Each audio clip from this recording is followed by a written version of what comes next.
Hello everybody, it's that college football guy here with another video. I should be home. I'm not home. I'm here in Calhoun, Georgia. A little before 5 p.m. Eastern. Ran out of hours. They want me to go deliver a load I was in South Carolina. Delivered there. Pick up a load 100 miles south in South Carolina. And take it to Bowling Green, Kentucky by 4 in the morning. And then my driver manager starts telling me, why are you laughing? Like, you know where I'm at? Counting my 10-hour break that I have to take by law. The earliest I can get there for your 4 a.m. delivery you want is 7 a.m. Most likely 8. I don't know what you're talking about. And literally I started recording this video and I got like 19 different messages on the message system over here, the Omnitrax, Qualcomm, that said, go ahead and deliver it. We already let them know you're going to be late. I'm like, you let them know I'm going to be this late?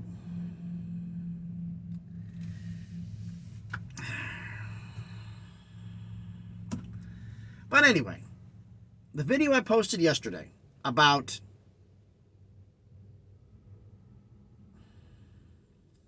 super conferences, about the money going in there, and the comments, and I encourage everybody to comment on the videos. We had some great comments. Landed one, Scotty, Eagle, great comments.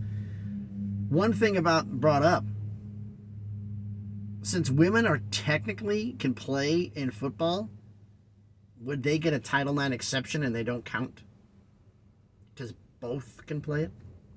Would that get an exception? It was a very,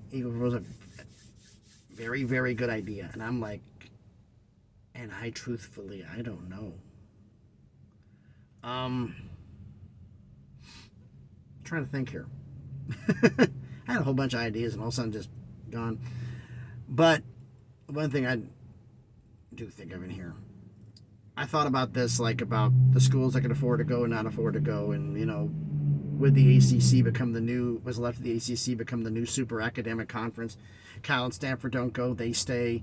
Vandy, Northwestern, and Rutgers don't go, they stay and come into this thing with research money that's absolutely obscene. All the schools that are going, I don't want this to happen. Full disclosure, I'm a Tennessee fan. If those who've been following the channel know, I'm a Tennessee fan. I don't want this. But the only way you could possibly scare them enough. I said this before when this possibility came up a year ago. And earlier this year I said the same thing again. If they change the educational requirements and they want to change scholarships or change this or change something about the educational rules for the athletes, get the Department of Education involved. Say, guess what? This applies to every single university, college, institution that we have purview over. You change the rules means you're violating that agreement. Now, whether this is true or not, I don't know. But if it is, the biggest nuke you could do is say, you do this, we're stripping you of your academic accreditation. Your degrees are now monogrammed toilet paper. Every current and former student would be able to file a class action lawsuit, probably in the billions, if not trillions, collectively against all these schools. You think they'd do it with that kind of a money loss? The person who would create up this idea, how fast do you think their nameplate's going to get yanked off the wall? It's going to have to be something financially catastrophic to get this to not happen, because I don't want it. But unfortunately, it's going to happen. I hate it. Now it says it's the death of college football. It's the death of power football. They're going to be destroyed. Leave them alone. The football that's left behind will be the pure football. The fact is, if you're going to change the educational rules, you don't want to get hit by the Department of Education. You can't be a subdivision under the same rules and compete in an NCAA tournament with different academic rules than FBS and FCS. You can't do that. You have to have your own classification, separate away, no NCAA tournament for you. And I brought it up in a comment. I don't know if this pay to play would remove the amateurism status for certain sports and cause certain athletes to be ineligible to compete for the U.S. Olympic team. Because in certain sports it's allowed, but I don't know if it's allowed for swimming or track. You're getting paid to do track? Does that mean you're disqualified from the Olympic team? Now, it's NIL. It's an endorsement deal. That's separate. What if the university outright pays you because you became an employee? The other thing I thought of, they don't want them to have employee status. Part of me wants them to have employee status because last time I checked, can an employee get an athletic scholarship? No, they have to get an academic scholarship, and you're only allowed so many of those. You'd have to reclassify again. You'd have to be a different level. No NCAA tournament. No other things you could get. And those power schools leave. FBS and FCS really, should they have ever been split? A lot of the FCS schools would be coming up if this happens. Where the group of 5 would become the Power 5. And FCS would become the group of whatever. Which would allow that Atlantic Sun WAC merger to happen because they basically wouldn't be doing anything. The other thing I would do as a qualification for this, you want to be in a new level? Like I said, you don't get to play anybody else. You only got to play yourself. You only play yourselves now. But the main thing about all this, and I'm sorry for going on a rant on this because it's pissed me off.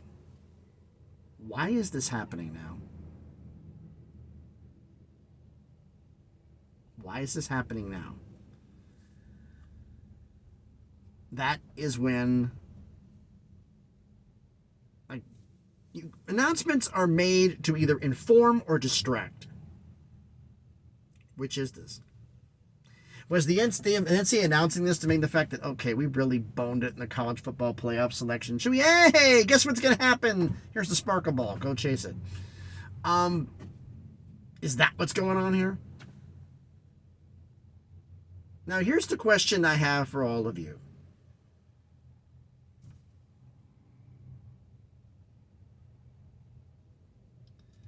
And this is a simple one.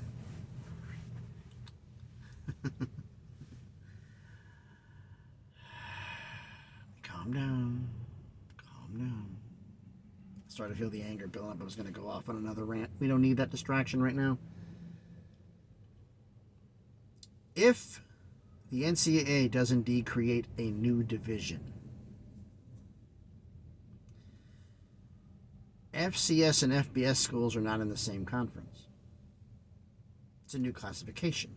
Therefore, new conferences. A whole conference could promote, but it's new conferences. Would this automatically force a suspension of all existing grant of rights to allow teams to be moved up to the new classification?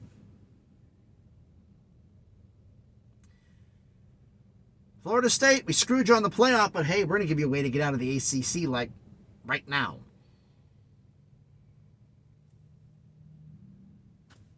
Throw them a bone, so to speak. Because if you're going to create a new classification, it's going to be done in the short next few years. You're not waiting until 2039 or whatever the heck the ACC deal is done. You're going to do it now. The only way they can move up, because not all the ACC is going to afford to go, you're going to have to suspend the grant of rights. Make an arrangement with the TV things, suspend the grant of rights, and you're going to be allowed to do this. Now, that means you have to renegotiate the TV deals. I think all the Big Ten, all the SEC would go. That's not a problem. But if you're going to have more schools from the Big 12 and the ACC, a third conference is going to have to go. Which one's it going to be? Because not all the members in the Big 12 can go. Not all the members in the ACC can afford to go. I'm counting next year's scenario, not this year's. None of the new Pac-12, which would be Oregon State, Washington State, and the Mountain West schools, none of them can afford to go. Boise State saying, oh, we can afford it. You couldn't afford some of the improvements you needed to make for your facility for 4 years. $15 million a year, $12 million a year. That's too much money. 1 year, 2 years, okay. Every year for 20 years? That's a lot of money. So my question, like I said, is this, is like, we see that,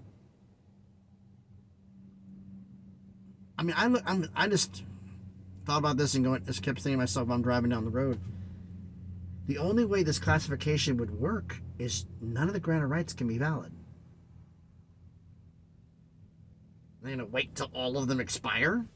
Or is the NCAA going to work with the television partners on there and say, hey, we need you to suspend this to allow them to go? Work new TV deals. You can tear up old deals if you don't like them. Which gives ESPN would go for it. They already have the SEC.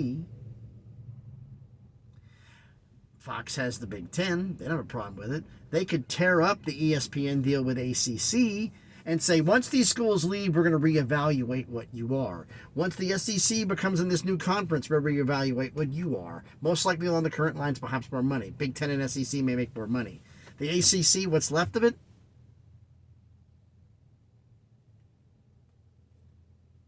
They wouldn't get as much money. Their paycheck would be cut in half at least, not more. This would allow conferences, the networks, to get out of those deals they don't want to pay. ESPN in particular. ESPN bias. I just kept thinking, it's like, this has to be the only reason you do this is distract them on there, but also you'd have to implement it, which means you'd have to suspend the grant of rights. Or tell the conference, and you could flat out tear up, all of your institutions who are leaving will agree to tear up the rights for all the grant of rights. All of them. Due to the reclassification, all grant of rights will have to be suspended due to a reclassification of universities. Am I wrong thinking this way? This is going to be crazy. It's going to be crazy. But why don't you let me know what you think about this? I'll probably put in the top comment that the video, it says, why is this happening now? I'll probably put in the top comment. I rant about notes about the first video for the first 6 minutes at 0700. The actual video starts. But to be fair to everybody, if you don't want to listen to what I was talking about yesterday, you want to get to it. Or not. I probably will. But like I said, let me know what you think about everything down in the comments. So thanks everybody for watching the video. If you haven't already, please smash the like button. Hit the thumbs up. It helps with the algorithm. It helps the video be seen by more people. Comment on the video. I listen and I read your comments. Try to respond to every single one of them. I want to hear about it. I'm trying to create a little community. We're getting bigger and bigger and bigger and bigger slowly. Slowly but surely. And if you haven't done it already, check the videos out. If you like them, say subscribe to the channel. On the way to 500 subscribers. Trying to slowly but surely build this channel up. We're about 1.5 years in. No, not quite. December 30th would be 1.5 years in, because it was June 30th. Not this year, last year, this channel was launched. So, well, we'll see what happens. So, thanks everybody for watching. Hope everybody's having a great Friday. I gotta get I put everything in the cooler. Now it's time to start cooking and actually make my dinner before I gotta head to sleep and get out of here about 2:30 in the morning. So, thanks everybody for watching. Be safe out there. Cops are everywhere. South Carolina and Georgia, where I'm at now. All speed traps all over the place. Thanks everybody for watching. Be safe and please be good to each other.